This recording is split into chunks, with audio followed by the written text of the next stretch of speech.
माजी आमदार राहुल बोंद्रे यांनी आमदार श्वेताताई महालेवर बिनबुडाचे आरोप केले। काल दुपारी जवळपास शेकडो शेतकऱ्यांचे मला फोन आले आणि फेसबुक व्हॉट्सअपच्या माध्यमातून त्यांना असे कळाले की राहुल बोंद्रे हे पांधन रस्त्याबद्दल भ्रष्टाचार झाल्याचा आरोप त्यांनी केलाय।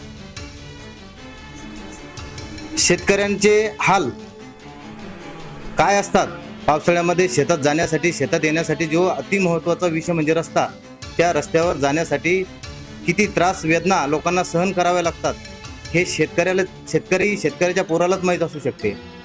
जो माणूस सोन्याचा चमचा घेऊन जन्माला आलेला आहे त्याला शेतकऱ्यांच्या वेदना काय कळणार। शेतकऱ्यांच्या वेदना कळण्यासाठी शेतकऱ्याच्या पोटी जन्माला यावं लागतं। घटनेने आपल्याला बोलण्याचा प्रत्येकाला अधिकार दिला आहे, परंतु खोटं बोलण्याचा अधिकार नक्कीच दिला नाही।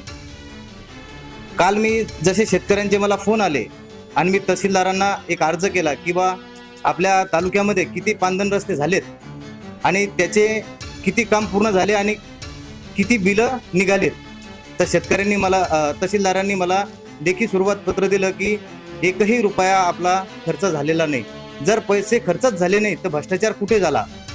आणि जर हे कामं सर्व शासकीय इस्टिमेट प्रमाणे चालत असतात, जर शासनाचे इस्टिमेट माजी आमदार यांना कळत नसेल तर कदाचित त्यांना इस्टिमेटचं शिक्षण घेण्याची गरज आहे असं मला वाटतं। आणि शेतकऱ्यांचे हाल जे चालू आहेत पांधन रस्त्याबद्दल, आज शेकडो लोकांनी सकाळपासून फोन केलेत की भाऊ आमचा रस्ता बंद झाला नाही पाहिजे।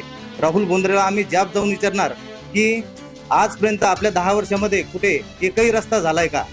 आणि त्यांनी काल असं सांगितलं की मी लोकसहभागातून रस्ते केलेत, परंतु लोकसहभागापेक्षा जर शासनाच्या वतीने रस्ते होत असतील तर यांच्या पोटात कुठं दुखतंय। जे पांधन रस्ते झालेत त्याबद्दल त्यांनी 56 कोटीचा आरोप केलाय, हे साफ चुकीचं आहे, बिनबुडाचे आरोप आहेत, यात कुठेही तथ्य नाही।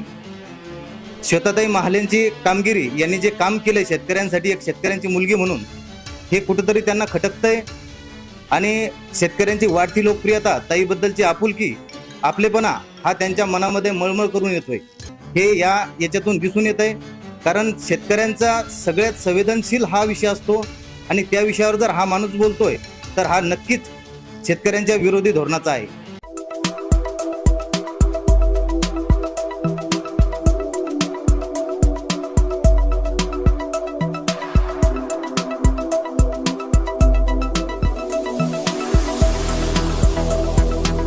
तसेच आपल्या भागातील महत्त्वाच्या बातम्या पाहण्यासाठी CCN न्यूज डेस्क चॅनलला सबस्क्राइब करा आणि बेल आयकॉन प्रेस करा।